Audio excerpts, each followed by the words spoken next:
Nancy Grace. I want to thank you for being with us. Bombshell tonight. This guy smiling, waving in court. A man actually convicted in the brutal murder of a high school girl, Haley, actually is walking free thanks to a female journalist who catapults to fame herself with a podcast called Serial that brings the murder back to the forefront. Looking at evidence that convicted Syed, but the victim's own family says this whole nightmare has reopened painful wounds that, quote, no one can imagine. Now they are forced to relive the gruesome murder of their daughter, a high school senior lacrosse and field hockey star. At the time she was murdered, her body discovered, strangled dead in a shallow grave. To Sarah Westwood, investigative reporter with the Washington Examiner. Sarah Westwood, a jury believed the evidence. A jury believed that Adnan Syed murdered his former girlfriend. They were convinced. So explain to me why, with the help of a podcast called Serial, he is now set to have a new trial, and it's just a matter of time, probably hours, before his defense attorneys insist he be let out of jail to walk scot-free. Sarah, why did they convict him to start with? Well, the judge here is not saying that Adnan Syed is innocent. He's saying that the evidence that was used to convict him the first time was not adequate. And basically what he's saying... And that's what I'm asking you about, Sarah. If I could direct you back to that question. The question is, what was the evidence that convicted Adnan Syed to start with? Why was a jury convinced that he murdered Haley? Why did they believe that he strangled her dead and buried her body in a shallow grave? What convinced them? There's two main pieces of evidence that convinced them. The first was data from cell phone towers from incoming calls that placed Adnan Syed at a park in Baltimore burying Lee's body at a certain point in time. And the other was the testimony of his friend Jay Wilds. And the two corroborated the other. For example, Wilds' testimony would not have been reliable without the cell phone evidence to corroborate it. And now a judge is saying that the defense attorney did not cross-examine a cell phone tower expert about why that cell phone tower data may not have been reliable, and that essentially impeaches the Wilds testimony. The judge seems to believe that the problem is within the cell phone data. And what I'm trying to determine is Jay Wild is the pivotal witness. Jay Wild was a friend of the defendant Syed. Is that correct, Sarah? Yes, that's correct. And he says what to the jury? What was Jay Wild, who is Adnan Syed's very best friend, what did he tell the jury? Jay Wilds told the jury that Syed admitted to killing Haley and that then Syed asked for Jay Wilds' help in burying the body.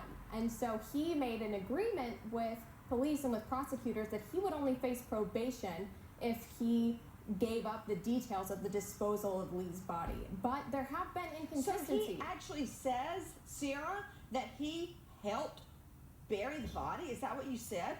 He did. He did tell that to juries and to police. Well, unleashed lawyers joining me out of Maryland, Robin Ficker, defense attorney, out of L.A., Carissa Kranz, multi-state lawyer. So to you, Robin Ficker, by speaking to police, he actually implicates himself in helping to hide a dead body. Why would his own best friend implicate himself if it weren't true, Ficker? He's not implicating himself. He got probation. He got no jail time. He'd say anything in order to walk away from the jail. And that cell phone evidence was just a beginning technology in 2000. I didn't have my first such case until 2010. You know, what I asked you was completely different from what you answered. Now, I do agree with you in this sense, Robin. The fact that he took a deal in order to testify against Adnan Syed, you know, it makes you take another look at him. Can I see Ficker, please? But Carissa Kranz, the issue is Jay Wild, who testified at trial that his buddy Adnan Syed killed his ex-girlfriend, and asked him to help dispose of the body. He had no motive to kill. Isn't there also, Carissa, a note written by Adnan Syed in which he discusses how he wants to kill Haley?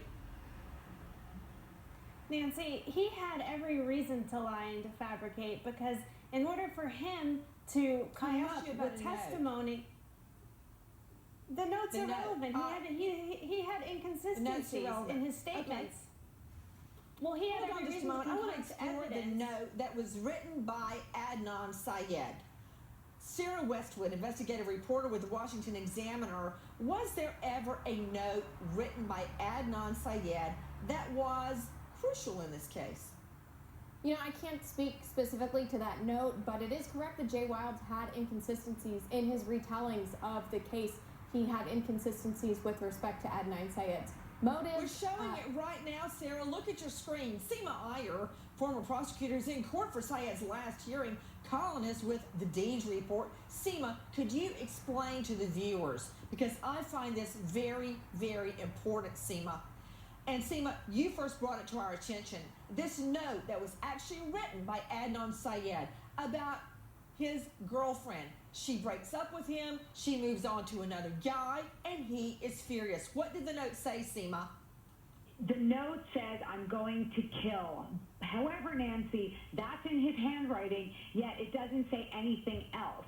But it certainly is evidence of at least some type of motive, combined with witnesses who testified at trial that he was jealous. What was the note about? It says, "I'm going to kill." Isn't it true he mentioned his girlfriend in the note? Yes. Okay, unleash your lawyers, Robin Ficker and Carissa Krantz. To you, Carissa Krantz, you just told the viewers that you found this note written by the defendant, who is now getting a new trial. His lawyers are trying to get him out of jail overnight.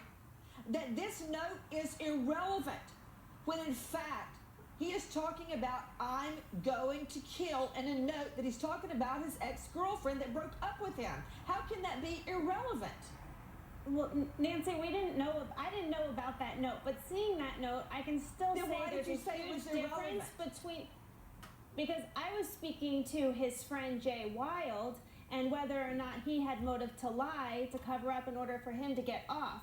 But that note, even if he said "I'm going to kill," people say that all the time. That doesn't mean they're actually going to execute Put her up. an act of violence. I don't say "I'm going to kill."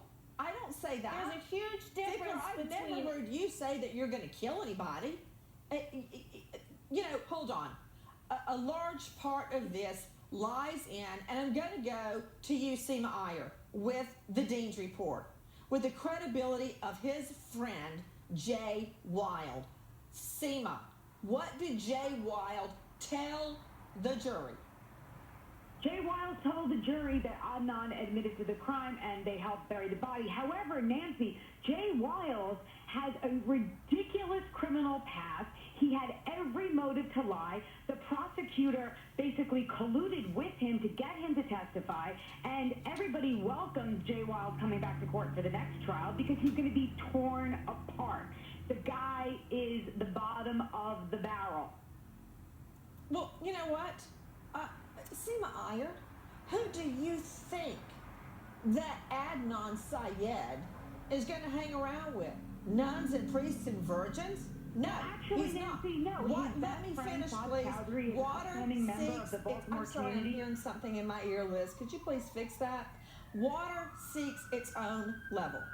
Birds of a feather flock together. Lay down with a dog. Wake up with a flea. I'm sure your mother used those on you.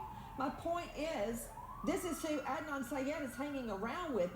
So before you crucify the state's witness, Jay Wild, look at who he's hanging around with, Adnan Syed. Ben Levitan, can you please shed some light on the cell phone communications, because incoming calls place him at the part where near the part where the body was found. What do you make of it? Nancy, I was given all the evidence in this case. There was no analysis done whatsoever. What the jury was sold, people don't know a lot about how cell phones work, Nancy. What the jury was sold was that if This cell phone made a phone call using this specific cell tower. The phone was in the park. That's incorrect. And what I'm telling you is people were sold bad evidence by a bad witness. I see this in court every day, Nancy. I just sometimes wish they could look into my brain and see how I really felt about her. And no matter what else someone would say, they would see, man, this guy had no ill will towards her. Whatever the motivation is to kill someone, it didn't exist in me. You know what I mean? No one can ever say why. People can say why.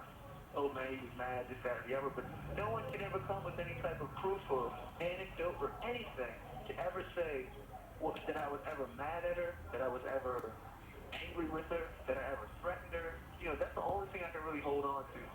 And it's my only firm handhold in this whole thing is that no one's ever been able to prove it. No one ever been able to provide any shred of evidence that it had anything but friendship towards her, love and respect for her. That's at the end of the day, man. The only thing I can ever say is, man, I had no reason to kill her. That's from podcast Serial, produced by WBEZ Chicago. Trump